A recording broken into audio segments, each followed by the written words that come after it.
The rise and importance of women's basketball. There's a baby on the way for a team member, and a men's mental health event is happening this month. Let's get to it all. Roll it, Kirk.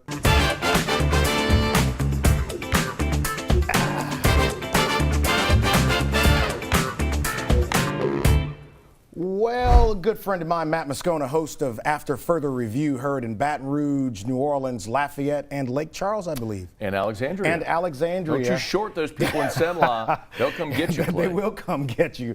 Matt is, great at what he does. And, we were going to talk about all the things I mentioned in the tease, but this week, as you know, O.J. Simpson passed away, and I got to give you a moment to offer any thoughts you might have about that.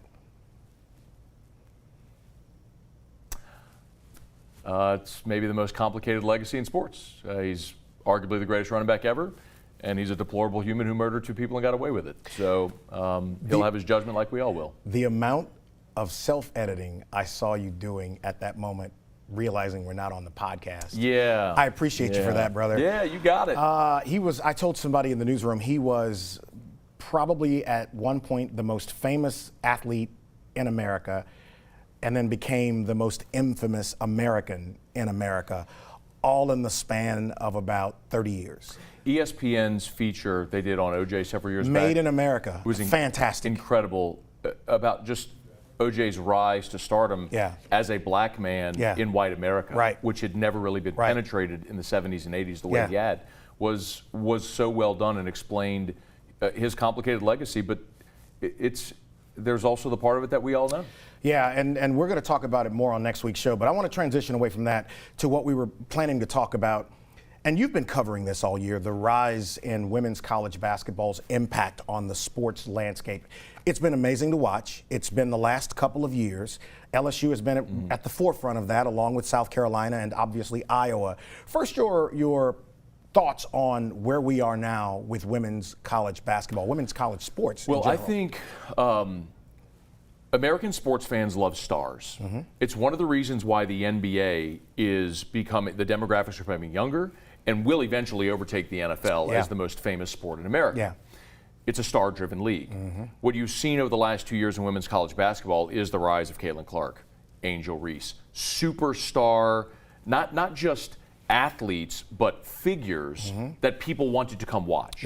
My real question now for women's college basketball is, Angel Reese and Caitlin Clark are going to the WNBA. Bird and Magic all over again? So that's the question. That is the best analogy. Bird and Magic brought so many people to college basketball because there was also representation. There was socioeconomic representation, there was racial representation, there were blue bloods and mid-majors. Everyone felt like they had a dog in the fight. It's almost the same thing. It is. It's the same thing 45 years later. But now they're gone.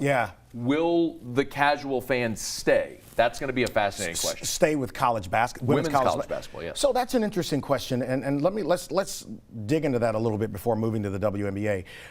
Juju Watkins is staying around. Obviously, South Carolina is still must-see TV. They are losing a couple of stars, but don't you think they have built interest with the style of game to keep at least the majority of that audience with them? I think stylistically, what was so interesting about Iowa was Caitlin Clark's ability to shoot from anywhere. She could pull up from the parking lot. And it's the reason why Steph Curry is so engaging, because Clay, there's an everyman effect to that, right? Like, I could never be Shaquille O'Neal. God didn't make me 7'2". I could never be Luka Doncic or Jokic or any of these people who won the genetic lottery. It's not to say they didn't work hard or are amazing players. There's an everyman effect about Steph Curry at 6'2". It's like, if I work, I can do that. You can do that. Same thing with Caitlin Clark. So let's talk about the criticism, and that's been something that I've been really sensitive to, is the way that people have gone around about criticizing. And I'm going to start with Angel Reese because she's here with us. And the level of criticism goes beyond, I don't like that, to something that I think is ugly and beneath who we ought to be as a community. What are your thoughts on that, the way she's been treated? I think if you're going to be, well, there's obviously a double standard. She's not only a woman, but she's a black woman. And that's going to be a dramatically different approach from things like even in the NFL, where it doesn't matter if you're Odell Beckham or Johnny Manziel. People like bravado. They're going to gravitate toward that, and there's going to be both positive and negative reactions to it. I thought Angel handled herself beautifully while she was at LSU. I mean, just as someone who covered the teams, I never had a negative interaction with her. Yeah. Her teammates loved her.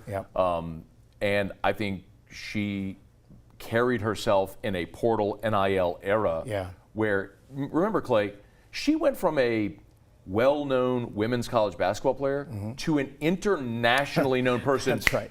That's right. Literally overnight. Look, I love what she did. We got about a minute. I say this to Caitlin Clark. I appreciate what she did for women's basketball. Wish you best of luck at the next level. And please, Diana Taurasi ought to be sending you thank you notes for all the money you're about to make them all. All right. Speaking about money, man, we raised a bunch of money here in Baton Rouge, and this will be the 10th year that we've done it. Smoke 'em if you got him. Matt's a good friend of mine. He's been to most of them and has hosted most of them. And this year we're doing it again, benefiting Special Forces Charitable Trust. It's going to take place at Beausoleil in Bocage, right next to Calvin's. $100 ticket, and 100% of the proceeds, Matthew, go to the organization we benefit. It's a good time, isn't it? It's a great time if you love good cocktails, good company, good cigars, live music. It's a great way to spend a Sunday afternoon. So I'll look forward to being there again, and thank you always for inviting me. And you're going to get a shirt this year, the all-elusive shirts that everybody wants every year. Matt will have a polo, so y'all can argue with him. All right, a program that deals with men's mental health. We'll tell you all about it next.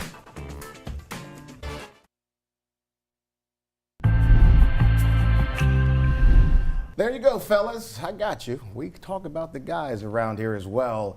It's the Men's Inner Circle event that's taking place on April 19th, presented by Dr. Christiane Ricard. It's a big discussion about men's mental health, something that we don't often hear talked about in this country, and the pressures and all the stresses that men deal with. Dr. Christiane Ricard, who's done TV and podcasts with me before, and Loring Self, who's one of the panelists for the event taking place next week. So let's first start talking about the event. Tell me about it. You got Marcus Randall moderating it, so that should be fun. Yes. Tell me about the event. Men's Inner Circle is a joint effort between myself and New Life Christian Center, who is pastored by Rodney D. Robertson. And this is our associate pastor, Loring Self. And he called me one day and said, hey, I like what you're doing with the men, and I would like to join efforts with the men's department at New Life Christian Center. And here we are. Yeah. So let's talk about that, man. I mentioned it in the opening of the segment. It isn't something we talk about a lot here, is men's mental health. Right. There was that whole tough guy myth that existed for so long that men can't talk about their feelings, which led to some pretty horrible end results. Right. And I think more dialogue is helping not just men, but young men as well. Talk about why you wanted to be involved and what do you expect to have with this event? Well, I wanted to be involved because I saw what she was doing, and we was already doing some stuff with the men, and she brought that mental side to it. Okay. And so as men, we need that. We need the spiritual side and the mental side. So like you said earlier, we got this idea, we tough, we can't talk about mental health, and we gonna be strong. Nah, that's not it. No. God want us to be men, but he want us to have love too. Yeah. So if we're gonna be strong men, we gotta be in touch with who we are, and in touch with what's going on around us. So, you know, Doc, I volunteer a lot here in the community. I'm a part of a lot of initiatives that deal with young people, particularly young men. Yeah. And they are so angry because they think they have to wear an exterior, that they have to look a certain way. They can't laugh, they can't smile, you know, they can't apologize if they mess up. And it leads, again, to some pretty horrible results. How do we catalyze more discussion with young men about their mental health? Also, that goes into healing the men that are fathers, that are our educators, that are in the marketplace. We have to heal men so that they can pour back into the community. We are seeing a legacy of violence. You know, we're seeing a legacy of poor mental health. And a lot of times families don't have the resources. Right. So we're starting this network of support for men to be able to get quicker access to help. So in this inner circle, you have police officers, you have mental health clinicians, you have coaches. So right there in that circle, you don't, have to go out, because with men, they're not really able to get a lot done. That's what I've been seeing in my private practice. They don't have the time. Their focus is on providing for their families. And so bringing the inner circle here is allowing them to gain, more access to those resources, whether it's with their physical health, their mental health, or their families or their children. I just think making it okay for men to be able to dialogue about how they feel. And like you said, the teaching boys, 'cause as a boy, you don't cry, suck it up. Yeah. And there is some value to that to a degree, but there is also some detriment that's caused by that. So we got a minute left, so let's talk again. Tell me about the event next Friday, Friday the 19th, the Inner Circle event. Tell me once again what's happening there. Next Friday, we're going to be meeting with Men's Inner Circle. We're going to have our panelists there, Marcus Randall. We're going to have Chavez Kamen. We're going to have Councilman Cleve Dunn and our Associate Pastor Loring Self. And we're going to just, talk it out. We're going to get into the spiritual, the physical, the mental. There's a support as a mental health clinician, professional, mental health clinician, to provide any type of perspective as to how they can navigate their mental health. Is this event, is it free to the public or is there a cost? Free to the public. All right, and then I heard about some food that's going to be there that you got to go. What? They're going to do it. So you got to go. Thank y'all so much, and you're always welcome back here. Always. Bug season is on the way. Mosquitoes, fire ants, termites, spiders, all of that good stuff. How about we tell you how to kill them all? We'll do that next. So as I mentioned a moment ago, it's bug season around these parts, and here he is, John Conroy, founder and owner of Pest Stop. You might have heard that on the radio somewhere around Louisiana, right? For a few years, right? For a few years. So stores in Lafayette, Baton Rouge, New Orleans, both on the North Shore and in New Orleans proper. So let's talk a little bit about Pest Stop before we get to some of the critters that we're going to show on the screen here in just a moment. What do you sell at Pest Stop? The same exact professional shrink products the pros use. Yeah. But we sell them for a fraction of the cost compared to what it would cost to get a service. I was talking to Matt and Liz about this earlier, and that I use the product myself, and it's less expensive. You can be thorough about how it's used. Look, the chemical you sell that kills mosquitoes alone is the one that's worth going into, and we'll get into that in just a minute. But how easy is it to apply all this stuff? Well, look, this isn't rocket science, okay? But the key thing about our store, what sets us apart from everything, is that you're going to have all your questions answered. We're going to tell you how to apply it, what precautions to use, and when it's going to be safe to go back on a treated surface. So we go over all of that with you. All right, Alyssa, let's run through some of these guests that we have here to talk about. Well, by the way, there's the website, peststop.com. You can learn about what these critters are if you see them at the house. And you could also learn a little bit about some of the products that John talked about. So this first joker that we have right here, what is that? Stinging caterpillars, and what's so unusual about this is we're seeing them already. We normally don't see stinging caterpillars until midsummer. So I'm just perplexed as to why we're seeing them now, but it's from more than one customer. We've had several customers in there for that. Does the weather have anything to do with that? Well, it has to. I mean, we had a pretty mild winter. So I'm assuming that that's what's attributing to it, but it's just really unusual. All right, what do we got next, Alyssa? Fleas. Oh my goodness, fleas have already been bad. And the key to treating for fleas is, there's a lot of adulticides out there. But if you're not targeting the pre-adult stage, because these rascals only account for 10% of your problem. 90% is in pre-adult. You hadn't even seen it yet. I've heard you talk a lot about like the fleas, and it's not just about the pets, but they also can be a nuisance if you're outside during the summer season having a barbecue or something. For sure, just like mosquitoes. I mean, it's just a nuisance. What about this product as it relates to pets being in the yard? What would you advise people about that? Well, Tall Star comes in two forms. Comes in a liquid form and comes in a granule form. Granules last a little bit longer if you're in a rainy season, but they don't work for mosquitoes. So a lot of times the liquid is a better choice because you can add an IGR to kill the pre-adult stage as well. So you kind of knock out two birds with one stone. All right, what do we have next? And there's your mosquito. So I'm telling you, that's how I got hooked. John and I have been talking about it. We actually had been doing radio about it for years, and then asked about the product, and I got it, Tall Star, and applied it myself. You get a distributor, put it in your yard, and I guarantee you, without a heavy rain, you could probably get 6 months out of this product in your yard. It does last a long time. Tall Star gives you an immediate kill, but the key to effectiveness on getting the results you're looking for is how you apply it. All right. You just don't broadcast it in the yard.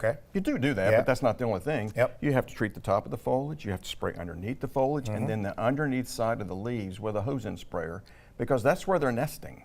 Look, I tell people when they're at the house, we're sitting outside because I love being outside. Maybe not last summer because it was hot as fish grease, but like this summer, Fish grease. yeah, that's hot. brother. That's pretty hot. Right. That's right. Well, you're from Arkansas, Yeah, I Tennessee, like that. rather. You've heard that before. Yeah, well, that works. So using it, people ask about it, and I'm like, look, Pest Stop, right there on O'Neill Lane, if you're wondering about it, and the stuff works, but it doesn't. That stuff doesn't just kill mosquitoes and fleas. What else does it do? It also kills. You remember several years ago we had the biting gnats? Yeah. The buffalo gnats. Buffalo they were gnats, so yeah. bad they were killing chickens. Yeah. What? So, yeah, because there were so many of them, they get up in their nostrils and suffocate them. Yep. So I'm so glad I asked you to explain that. Go ahead. aren't you glad? Yep. You will not sleep tonight because of that. That's right. So we had your grubs in the grass, Yeah. mole crickets, Yeah. which are starting to get active now. Mole crickets. Mole crickets. This thing looks like it's something from Armageddon. I mean, it's just armored all around it.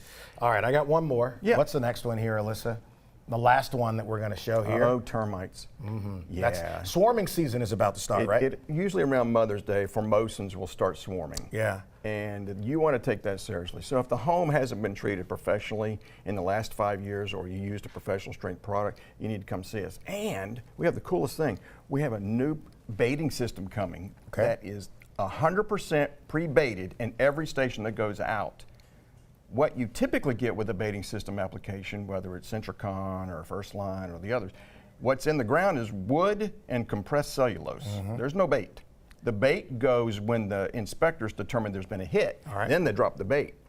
These stations are already pre-baited. You put them out, you're done for a year. Do you sell the auger that goes with Yeah, it as well? yeah, it's all so you get the whole kit. The whole kit. Now, we got about a minute. Let's pull up the website here one more time, peststop.com. You could log on to the website. You should recognize that since you designed it. That's right. I know a guy. Yeah, and, you do. You could learn about the store and all of the stuff. Look at that thing right there. Oh, and the friendly little rodent buddy. Yeah, learn about He's what's been there. active all year. All year long. Yeah, they never stop breeding. Sorry, I got about 20 seconds. Where are you in Baton Rouge?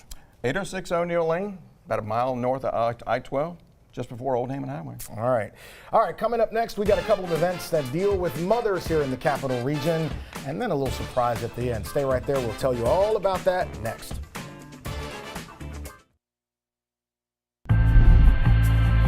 Well, there's a lot going on over the next week or so. We've got some ladies here to talk with us about it. Y'all look so lovely. Brenda, Michonne, and Dina Christie, who's been on television with me a few times. So, Dina, first up, Brenda, you have an event that's going to take place next week. We'll start with you first. Tell me about what's coming up. Okay. What's happening? It's Black Maternal Health Week. Right. 11th through the 17th. Right. On Sunday, the 14th, we're having a Black Maternal Health program called Honor Her Life. Okay. We are doing a bubble release memorial. Yeah. Honoring the lives of women that have died in childbirth or complications thereafter. Okay. And Michonne? Yes, and so in honor of what we're doing, we're doing Black Maternal Health Advocacy Day at the Capitol. So we have a virtual session at 8 a.m. on Wednesday, April 17th, and then 11 a.m. at the Capitol steps, so that we can not only honor those, but present policies that can prevent situations like that from happening. And those times one more time. 8 o'clock a.m. and 11 o'clock a.m. Supposed to be a gorgeous weather day, so says Dr. good. Caparata. So, and Dina? So I'm with Family Road of Greater Baton Rouge Healthy Start Program, and we work with the Community Action Network, which is an entity that uplifts maternal and child health issues. Right. We also work with LDH and their Community Action Advisory Team, and now we're also working with Healthy BR. So all together, we represent organizations, nonprofit, private, government entities, and hospitals to talk about maternal and child health. And so as the ladies just presented, today actually starts Black Maternal Health Day, where we are raising voices about Black maternal health.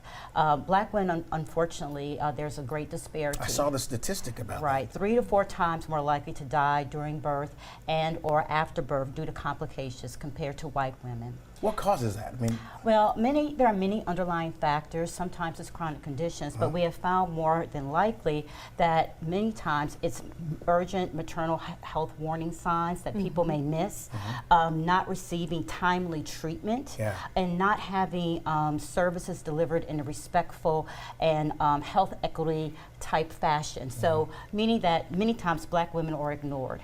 They're not heard. And so many of their needs that may have been met basically are passed by. So opportunities to save their lives, opportunities to decrease risk, because for those who do not die, many times they have outcomes that are long-term and short-term effects on themselves and their babies. Are there systems in place, I got about a minute, are there systems in place that address that to improve it? Yes, I mean, we have the Healthy Start program, Yep. and actually, Michonne also has a Healthy Start program in New Orleans. And so those programs, and there's also Nurse Family Partnership. We do home visitation. We do one-on-one case management. We work not only with the mom, but with the dad and the entire family during and after pregnancy. And so there are opportunities, but more so than not, we also provide the opportunities for hospitals to understand and physicians to understand that we're just one of the steps for a mom to have a healthy pregnancy. We need everyone, and we need the entire community, moms, dads, and grandparents. Quickly? Yes. Quickly, with Sigma Gamma Rho sorority, I did not mention their name. You better do that. Yes, the Baton Rouge chapter. We're giving this program. Okay. We would like everybody to come out.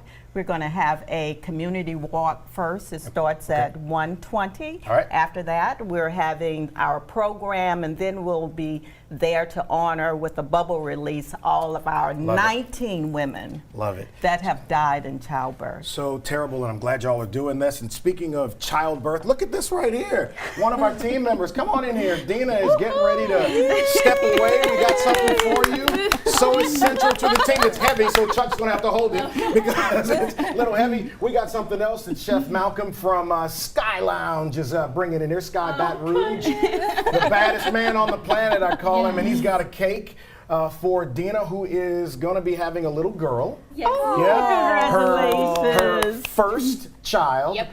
So she's going to leave. Look what we have coming right here. Oh, that is so nice. Beautiful. All right, Reggie, got to give you a little love on that too, behind the scenes over there. Sky Baton Rouge, and a little something for the baby girl that'll be here next week. So listen, appreciate your hard work, young lady. Your life's about to change in a lot of wonderful ways. I know your mom is in here somewhere. There she is, right over there, video. So congratulations and good luck to Dina. Next week on the show, we'll talk about some things happening in the legislature dealing with porch pirates. Going to talk a little bit about the passing of O.J. Simpson next week as well. And EBR Schools is doing their spring fling. We got some people from there to tell you all about it. Catch y'all next week. Have a great weekend. Thank you. Thank you. Thank you. Beautiful cake. What kind of